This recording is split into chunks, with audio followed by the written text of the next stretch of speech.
The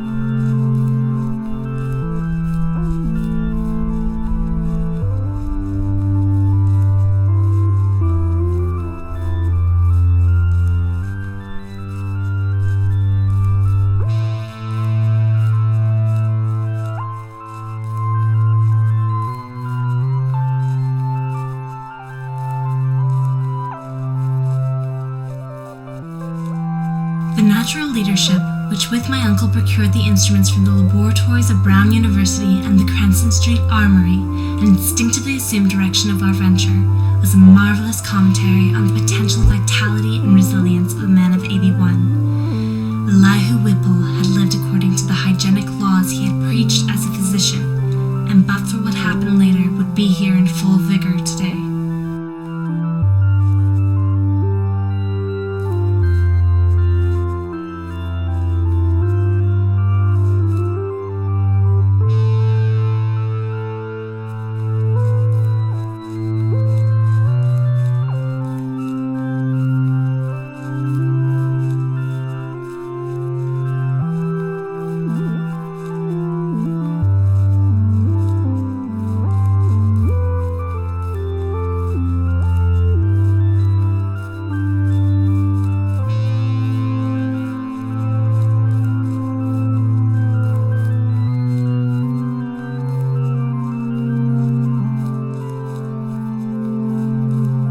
What I heard in my youth about the shunned house was merely that people died there in alarmingly great numbers. That, I was told, was why the original owners had moved out some 20 years after building the place. It was plainly unhealthy, perhaps because of the dampness and fungus growth in the cellar, the general sickish smell, the drafts of the hallway, or the quality of the well and pump water.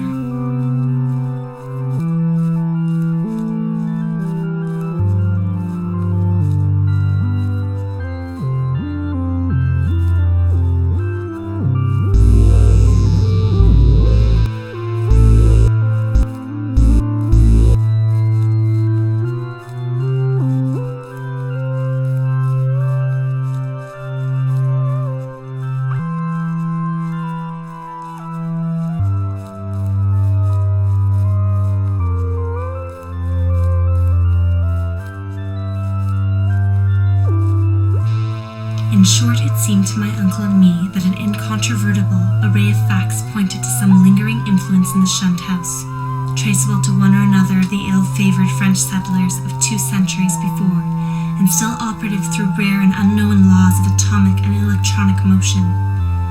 That the family had possessed an abnormal affinity for outer circles of entity, dark spheres which for normal folk held only repulsion and terror, their recorded history seemed to prove.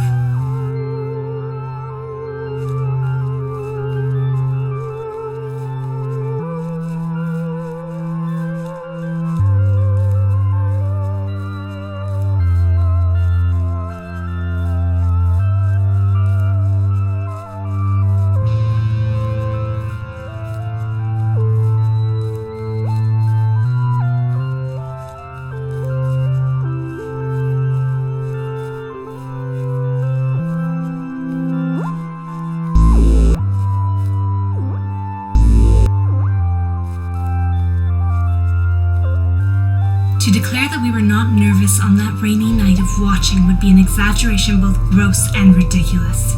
We were not, as I have said, in any sense childishly superstitious, but scientific study and reflection had taught us that the known universe of 3 dimensions embraces the merest fraction of the whole cosmos of substance and energy. In this case, an overwhelming preponderance of evidence from numerous authentic sources pointed to the tenacious existence of certain forces of great power, and so far as the human point of view is concerned, exceptional malignancy.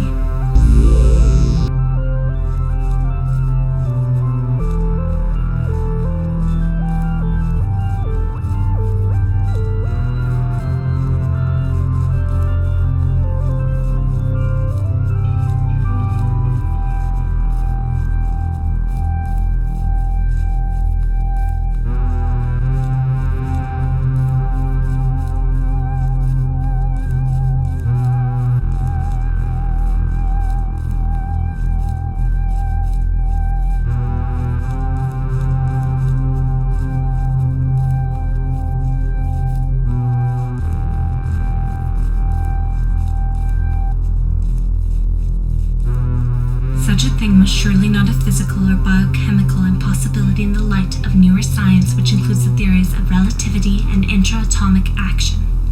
One might easily imagine an alien nucleus of substance or energy, formless or otherwise, kept alive by imperceptible or immaterial subtractions from the life force or bodily tissues and fluids of other or more palpably living things into which it penetrates, and with whose fabric it sometimes completely merges itself. It might be actively hostile, or it might be dictated merely by blind motives of self-preservation. In any case, such a monster must of necessity be in our scheme of things an anomaly, and an intruder whose extirpation forms a primary duty, with every man not an enemy to the world's life, health, and sanity.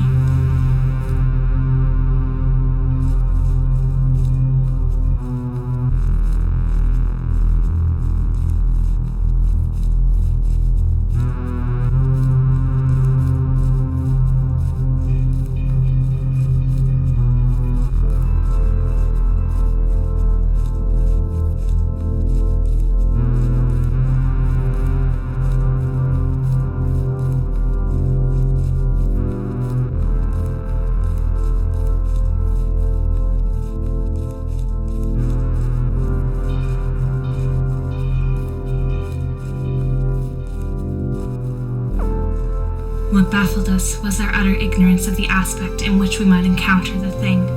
No sane person had ever seen it, and few had ever felt it definitively. It might be pure energy, a form ethereal and outside the realm of substance. Or it might be partly material, some unknown and unequivocal mass of plasticity, capable of changing at will to nebulous approximations of the solid, liquid, gaseous, or tenuously unparticled states. The anthropomorphic patch of mold on the floor, the form of the yellowish vapor, and the curvature of the tree roots in some of the old tales all argued at least a remote and reminiscent connection with the human shape. But how representative or permanent that similarity might be, none could say with any kind of certainty.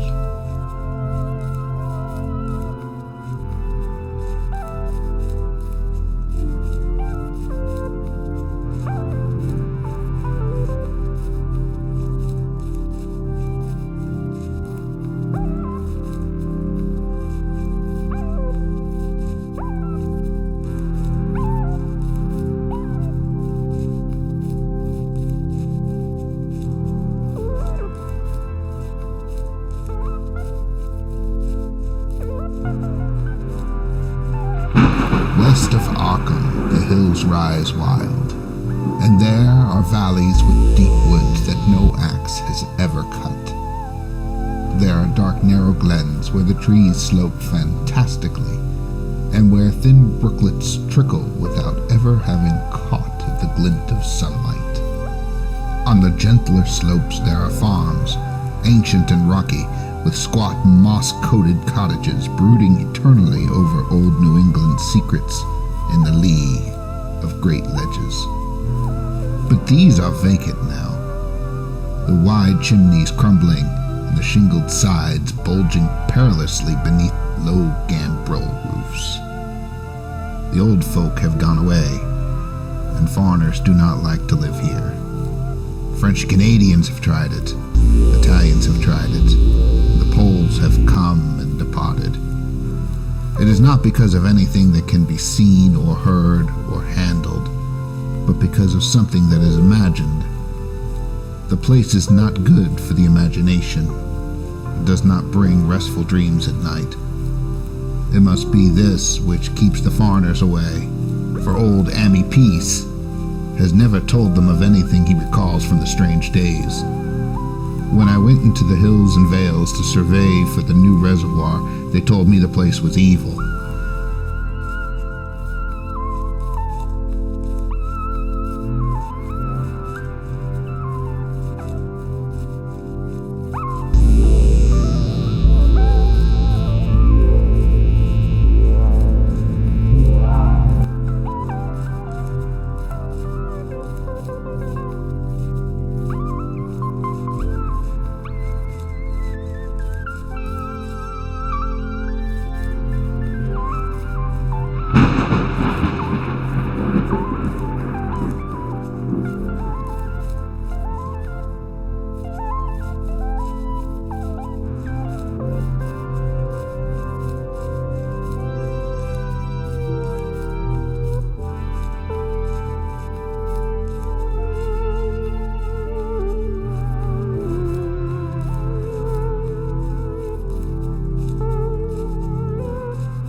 It all began, old Amy said, with the meteorite.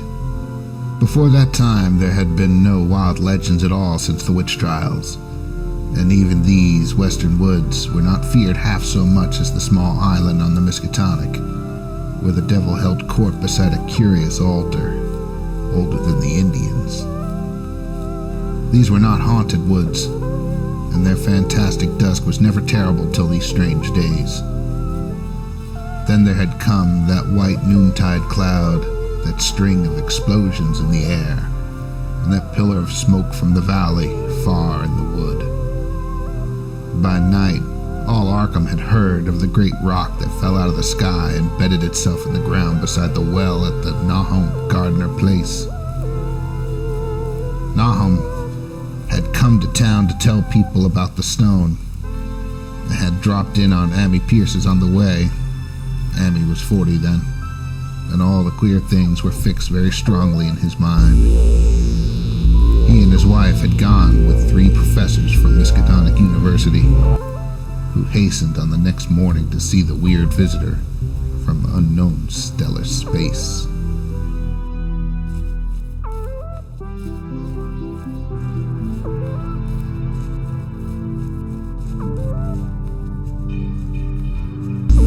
The most merciful thing in the world, I think, is the inability of the human mind to correlate all of its contents. We live on a placid island of ignorance in the midst of black seas of infinity, and it was not meant that we should voyage far. The sciences, each straining in its own direction, have hitherto harmed us little.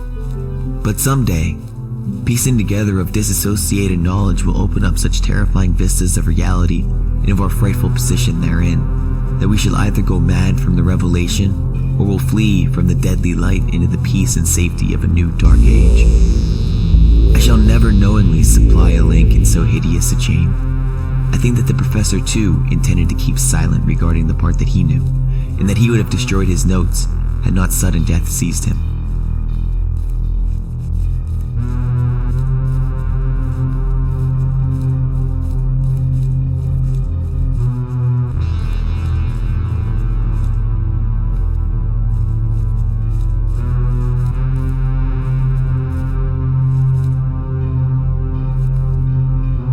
My knowledge of the Thing began in the winter of 1927 with the death of my granduncle, George Gamble Angel, Professor Emeritus of Semitic Languages in Brown University, Providence, Rhode Island. Professor Angel was widely known as an authority on ancient inscriptions and had frequently been resorted to by the heads of prominent museums, so his passing at the age of 92 may have been recalled by many. And as my granduncle's heir and executor, for he died a childless widower, I was expected to go over his papers with some thoroughness, and for that purpose, moved his entire set of files and boxes to my quarters in Boston.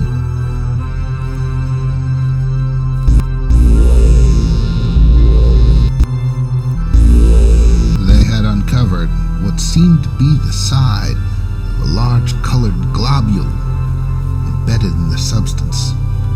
The color, which resembled some of the bands in the meteor's strange spectrum, was almost impossible to describe, and it was only by analogy that they called it color at all. Its texture was glossy, and upon tapping it, it appeared to premise both brittleness and hollowness. One of the professors gave it a smart blow with a hammer, and it burst with a nervous little plop. Nothing was emitted, and all trace of the thing vanished with the puncturing. It left behind a hollow, spherical space about 3 inches across, and all thought it probable that others would be discovered as the enclosing substance wasted away. The first half of the principal manuscript told a very peculiar tale. It appears that on March 1st, 1925, a thin, dark young man of neurotic and excited aspect had called upon Professor Angel bearing a singular clay bas-relief, which was then exceedingly damp and fresh. His card bore the name of Henry Anthony Wilcox, and he called himself psychically hypersensitive. The sculptor abruptly asked for the benefit of the host's archaeological knowledge in identifying the hieroglyphics on the bas relief. He said, "It is new indeed, for I made it last night in a dream of strange cities. And dreams are older than brooding Tyre, or the contemplative Sphinx, or the garden-girdled Babylon."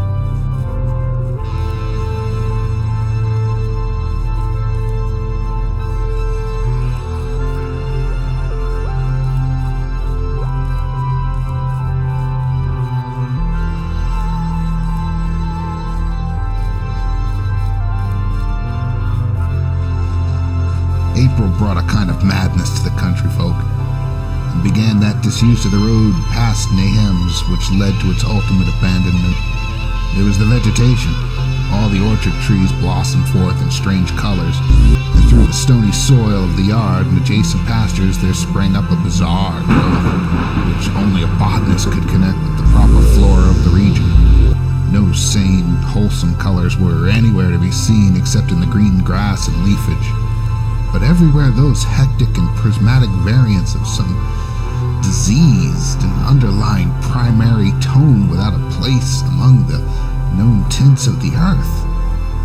Amy and gardeners thought that most of the colors had some sort of haunting familiarity, decided that they reminded one of the brittle globular of the meteor.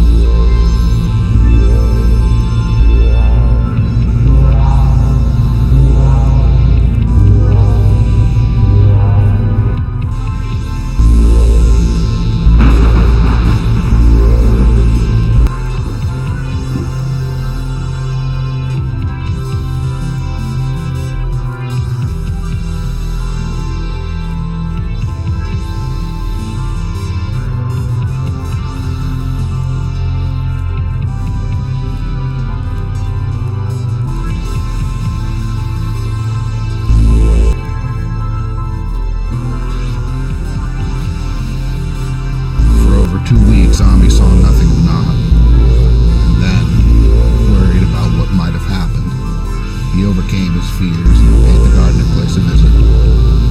There was no smoke from the great chimney. For a moment, the visitor was apprehensive of the worst.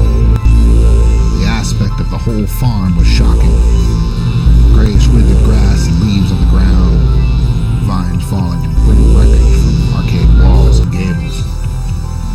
Great bare trees climbed up the gray November sky with a steady malevolence which Amy could not but feel had come from some subtle change in the tilt of the branches. But Nahum was alive after all. He was weak, lying on a couch in the low-ceiled kitchen.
son.